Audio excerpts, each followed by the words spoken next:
Hey friends, welcome back to my channel, and if you're new here, welcome.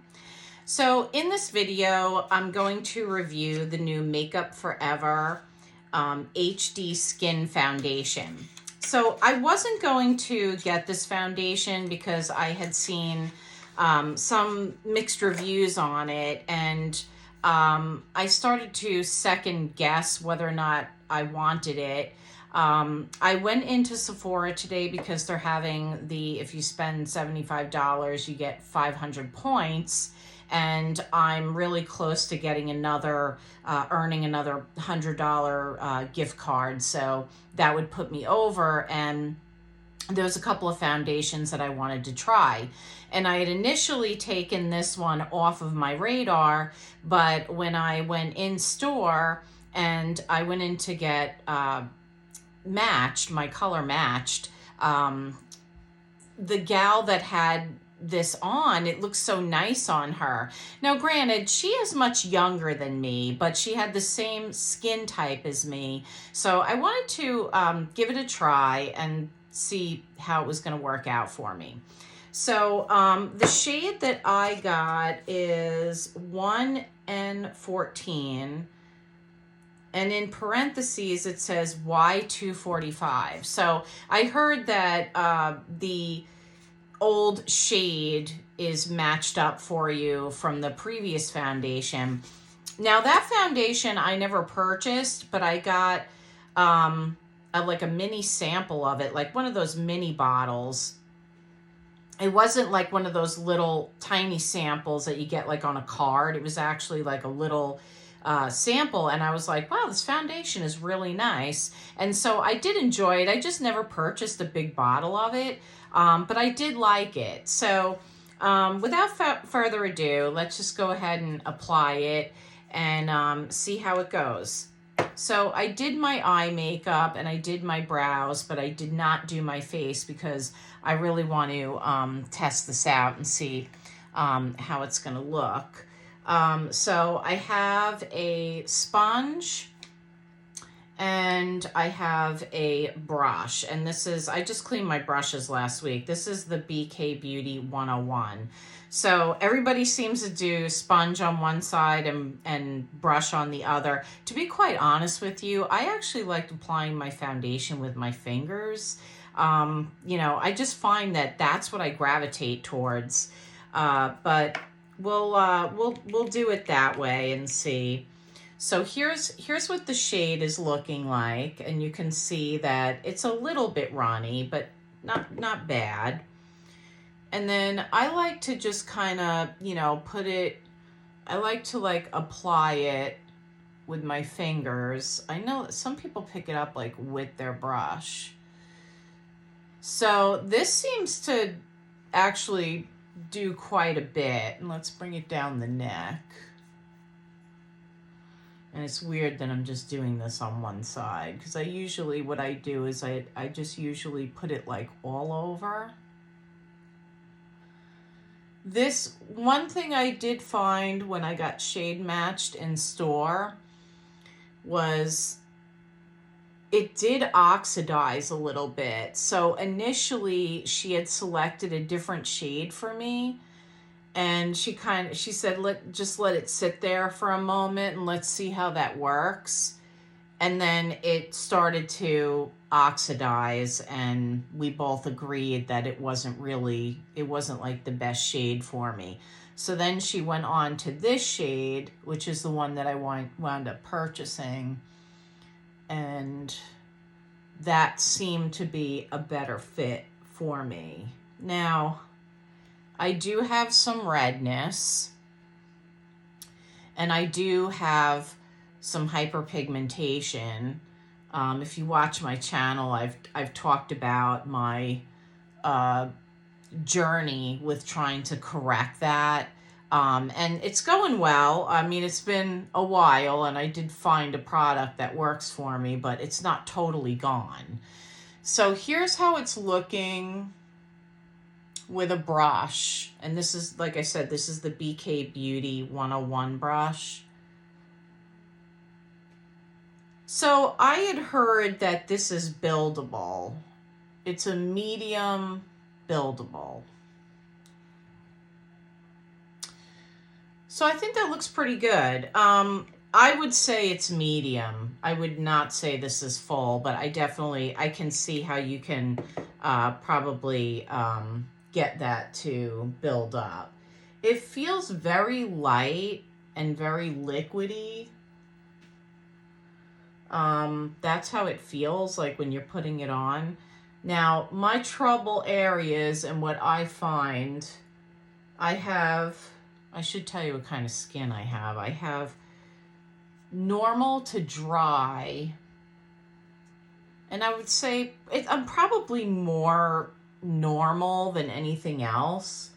But if something is, I don't like foundations that are too matte. And then one of the things that I find is problematic for me, like when I'm, because I have like long days that I'm working and so forth, and then commuting, and then by the end of the day, sometimes I notice that foundation will break up like around my face, right? From like having lunch, drinking coffee, or drinking cold beverages. And so sometimes at the end of the day, when I look at myself in the mirror, like after work, I can see that that's like a trouble spot for me, is that it always breaks up right around here, and then it just doesn't look good. So I have found a couple of foundations that actually last a good while. Now, the reason I say this is because this is supposed to be, I don't know if it says it on the box, but on the display in Sephora, it says 24 hour. I don't know anybody that's going to wear foundation for 24 hours. I mean, that's just, what I'm thinking. I'm not going to wear a foundation for 24 hours, but I would like something that is long wearing. So, so this is really, okay. So now you saw me do this with the sponge, and that's the brush.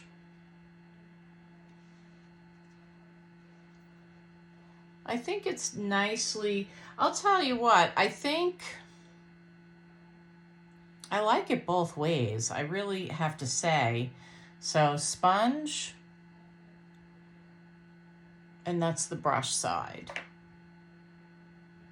It's very pretty. I think, let's see if it builds up a little bit. So we'll just put it like in my trouble spot. Like this is where I have some hyperpigmentation.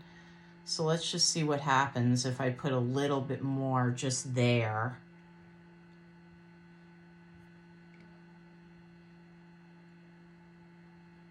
Okay, well, it built up a little bit, but it didn't, I think you'd have to put a lot of this on to get it to build up to a full coverage.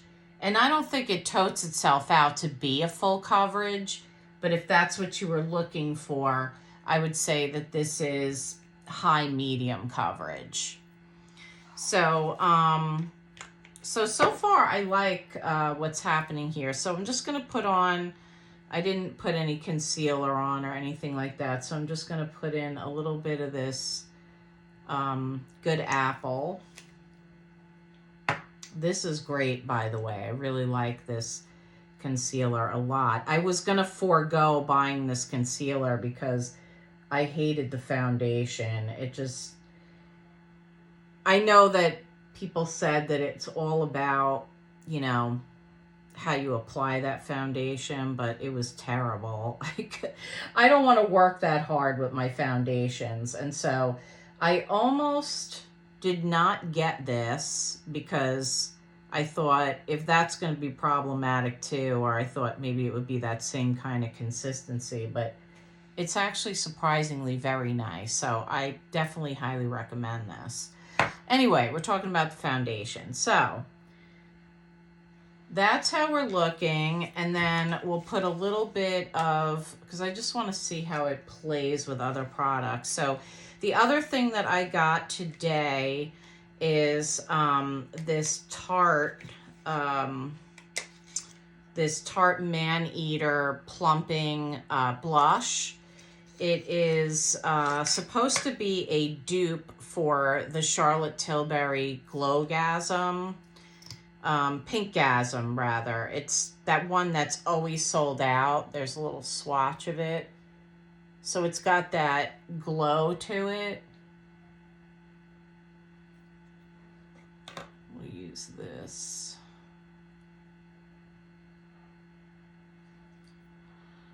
Yeah, this one, the shade of this is, I think it's peachy pink. And it was funny because the gal told me in Ulta, she said, get the peachy pink. She said, because the other shade I don't think would even show up on you. It was the other pink shade. But this is the one that is supposed to be the dupe for the Charlotte Tilbury Pinkgasm. And this is like $25, and the Pinkgasm I think is at least twice that. So if you want it, it's the only problem is it's a little difficult to find. It's been sold out in stores and it's been sold out online, but my Ulta just happened to have some, and I got the last one in this shade. So there's how it looks, and this is, you could see this is a liquid product. I did not put a lot of it on, but you can see it really has like a nice finish to it. I could even put a little bit more of this on. This is very forgiving, this blush. I knew I would like it. That's why I was pursuing it as much as I had. And I said, let me go in store and see. Okay. So that's how we're looking. I don't really see a difference. I might have slightly more coverage on this side with the BK Beauty brush, but I think this is a really nice foundation. I mean, like I said, I was not going to get it because I was seeing mixed reviews on it, but I think it's very nice. It's matte, but it has a natural finish. And it's not glowy or dewy, and I wouldn't say it's luminous, but it's definitely got matte, and it's extremely lightweight. So, I mean, when I put it on with my fingers, it is very liquidy, very lightweight. And I think I did good on the shade. So the Sephora gal that helped me out really did a good job helping me out with that. So what do you guys think? I'd love to know what you think. Have you tried this foundation? Do you love it? And how has it worked out for you? Are you going to try it? Or were you like me and you were sort of on the fence about it? It does retail for $43. It has a really nice, it's a glass bottle, and then it has this nice, the tops kind of match like the shade. I guess that's the idea of it. So it's got a nice look to it. I'm glad that I picked it up. Now, if it doesn't make me break out, then it's definitely a home run. So I am over 40. I would say I have mature skin. And I do have normal to dry, leaning more towards normal, but I do live in a very arid climate because I live in Phoenix. So that probably plays on the dryness. And I'll say that I love the Man-Eater. This is a really nice product. This is the Man-Eater. It's in peachy pink, and it's like a plumping liquid blush. So that's the product that I put on my cheeks. So I'd love to hear what you think, and if you can sound off in the comments, I'd love to hear from you. And I appreciate you watching the video. And if you're not subscribed, I'd love to have you join the family. And if you could hit that subscribe button and that like button, that would be great. It'll tell me if you like these kind of videos. So thanks again, and I'll see you guys soon.